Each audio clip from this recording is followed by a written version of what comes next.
Hello UGC net students, आप सभी का स्वागत है यूजीसी नेट विद रिजल्ट के एक न्यू वीडियो में। और आज हम बात करने वाले हैं इस वीडियो में कि आपका जो यूजीसी नेट का अपडेटेड सिलेबस है वो क्या होने वाला है। साथ ही साथ जो लोग झारखंड एलिजिबिलिटी टेस्ट का एग्जाम देने वाले हैं 2025 वाला, जो कि अभी कंडक्ट होगा आपका 29 मार्च 2026 को, और साथ ही साथ जून 2026 का यूजीसी नेट का एग्जाम दे रहे हैं, उनके लिए सिलेबस क्या हो सकता है। तो देखिए, यहाँ पर यूजीसी नेट का जो सिलेबस है वही same to same state set के भी एग्जामिनेशन में आपके सिलेबस है।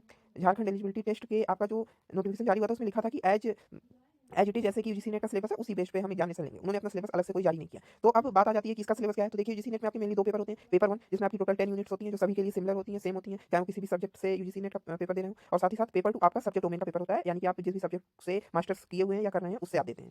जैसे आपका इसमें 83-84 सब्जेक्ट्स होते हैं टोटल। तो इसमें आप देख सकते हैं किसके लिए आप पेपर दे रहे हैं। साथ ही साथ अब बात करते हैं सिलेबस। तो देखिए, यहाँ पे जो पेपर वन का सिलेबस है, आप इसे ऑफिशियल वेबसाइट यूजीसी नेट की से डाउनलोड कर सकते हैं। मैं आपको दिखा देता हूँ, इंग्लिश हिंदी दोनों में। मैं यहाँ पे हिंदी में दिखाएं क्योंकि हमारी ज़्यादातर ऑडियंस हिंदी ही देखना चाहती है। तो यहाँ पर हम इसे डाउनलोड करते हैं, ये ओपन हो रहा है।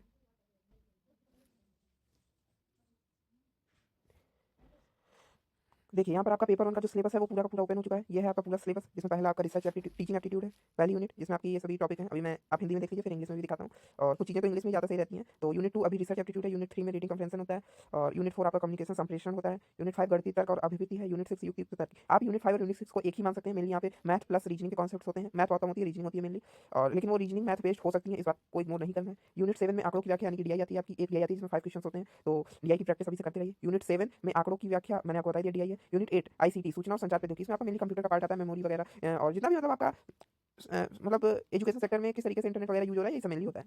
यूनिट नाइन में लोक विकास पर्यावरण, ये पूरा पूरा एनवायरमेंट है। इसमें सारे प्रोटोकॉल, आपके संरक्षण जितने अधिनियम होते हैं, प्रोजेक्ट हाथी, प्रोजेक्ट एलिफेंट, ये सब, प्रोजेक्ट टाइगर, ये सब चीज़ें आती हैं।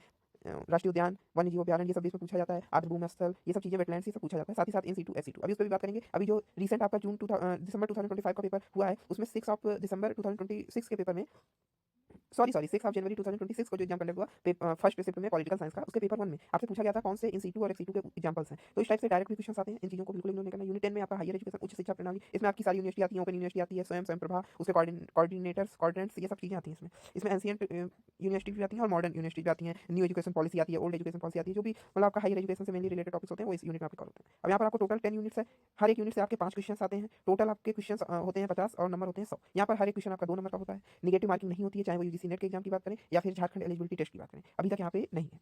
और अब देखिए, पेपर टू आप जिस भी सब्जेक्ट का दे रहे हैं उसमें देख सकते हैं। मैं आपको कोई भी एक दो को दिखा देता हूँ। देखिए, यहाँ पे हम पॉलिटिकल साइंस का ही देख लेते हैं मेनली। तो ये ओपन हो रहा है। अब देखिए, यहाँ पे जो सिलेबस है ये भी आपका 10 यूनिट में डिवाइडेड रहेगा। इसमें पेपर यूनिट वन में आपकी राजनीतिक सिद्धांत रहेंगे, जिसमें स्वतंत्रता, समानता, न्याय, अधिकार, मतलब मेनली इन सब की परिभाषा के बारे में किसने क्या परिभाषा दी, किसने किसके बारे में क्या कथन बोले हैं, इस टाइप से इसमें क्वेश्चन आते हैं। नारीवाद, परिस्थितिवाद, बहु संस्कृतिवाद, उत्तर आधुनिकतावाद। यूनिट टू में राजनीतिक विचारक है। इसमें यूनिट वन और यूनिट टू लगभग एक ही जैसा कॉन्सेप्ट होता है, क्योंकि जो यूनिट टू में जो विचारक है वही यूनिट वन में उससे रिलेटेड अवधारणा दी है। मतलब स्वतंत्रता संबंधित हॉब्स, लॉक, रूसो, मैकियावेली, सबने क्या कहा, ये राजनीतिक सिद्धांत पे बात की गई है, उनके सिद्धांतों की और उनके जीवन और उनकी उपलब्धियों संबंधित बातें राजनीतिक विचारक वाले पार्ट में की गई यूनिट टू। अब बात करते हैं यूनिट थर्ड में। यहाँ पे वेस्टर्न पॉलिटिकल थॉट है, जहाँ राजनीतिक विचारक है। अब यहाँ पे भारतीय राजनीतिक विचारक है। यहाँ पे आपके जो भारतीय विचारक हुए उन्होंने राजनीति के बारे में क्या क्या कहा, उनकी जीवन काल में क्या क्या घटनाएं हुई और किस तरीके से उन्होंने समाज सुधारने में या बड़े बड़े योगदान किसी भी क्षेत्र में किए, उनको हम इसमें पढ़ते हैं। यूनिट फोर में तुलनात्मक राजनीतिक विश्लेषण, इसमें हम इंटरनेशनल लेवल पे कई राष्ट्रों की संविधान की तुलना करके पढ़ते हैं। इसमें से क्वेश्चन बहुत ही किसी भी टाइप के बन सकते हैं। अभी रिसेंट में आपके पेपर जो हुआ है 6 ऑफ जनवरी 2026 को, उसमें क्वेश्चन सीधे सीधे अमेरिकी सीनेट में संख्या, ऑस्ट्रेलियाई संसद में सीटों की संख्या, इस टाइप से क्वेश्चन डायरेक्ट पूछे गए थे। इससे पहले जो पेपर हुआ उसमें पूछा गया था आपका कि इटली की प्रधानमंत्री किस पार्टी से बिलोंग करती है। तो इस टाइप से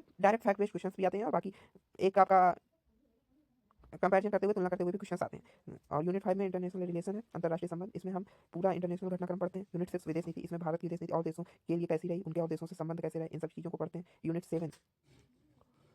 यूनिट सेवन में भारत में राजनीतिक संस्थाएं, मतलब आपके संविधान निर्माण से लेकर 1857 की क्रांति से लेकर और वर्तमान भारत तक का लगभग सब कुछ पढ़ते हैं। यूनिट एट में भी आपका वही है जो यूनिट सेवन से बचा हुआ है। कुल मिलाई जुलाई आपका भारत की राज व्यवस्था और शासन व्यवस्था यूनिट सेवन और एट में है। यूनिट नाइन में पब्लिक एडमिनिस्ट्रेशन, लोक प्रशासन है। लोक प्रशासन में हम लोक प्रशासन और निजी प्रशासन में क्या मेनली अंतर होते हैं, कौन किसका किसको फेवर करता है, कौन विचारक, उन विचारकों द्वारा दिए गए सिद्धांत क्या होते हैं, इसी टाइप क्वेश्चन बनते हैं और बुक रिलेटेड क्वेश्चन बनते हैं। यूनिट 10 में आपका भारत में शासन विधि तथा लोक नीति, इसमें आपका जो भी ई गवर्नेंस टॉपिक होता है, ओम्बुड्समैन, लोकपाल, लोकायुक्त, इस टाइप के क्वेश्चन आते हैं। सिटीजन चार्टर, तो ये काफ़ी छोटी यूनिट होती है। तो ये है आपका मेनली सिलेबस। अब आप इसमें जिस भी सब्जेक्ट का सिलेबस देखना चाहते हैं उसमें आप वापस उसी साइट पर आइए, और जिस भी सब्जेक्ट आप देखना चाहते हैं, हिस्ट्री का, home science, public administration, population studies, music, Maithili, Bengali, Hindi, Kannada, Malayalam, Odia, Punjabi, Sanskrit, Tamil, Telugu, Urdu, Arabic, English, इस टाइप से जिस भी लैंग्वेज का आप देखना चाहते हैं उस पर क्लिक कर लीजिए। जिस भी लैंग्वेज चाहते हैं, हिंदी का हिंदी में, इंग्लिश का इंग्लिश में, और उसे आप देख सकते हैं। और अभी जो आपका 6 ऑफ दिसंबर 2026 का मल्टीपल शिफ्ट में एग्जाम हुआ है, उसके बेसिस पे मैं आपके लिए एक एनालिसिस ला रहा हूँ, बहुत छोटा सा लाऊंगा, जिससे आप ये चीज़ जानिए कि जो भी लोग जेट का एग्जाम देने जा रहे हैं या फिर यूजीसी नेट जून 2026 का पेपर देने जानेंगे, तैयारी करना चाहते हैं, वो लोग इस बात को अपने तैयारी में जरूर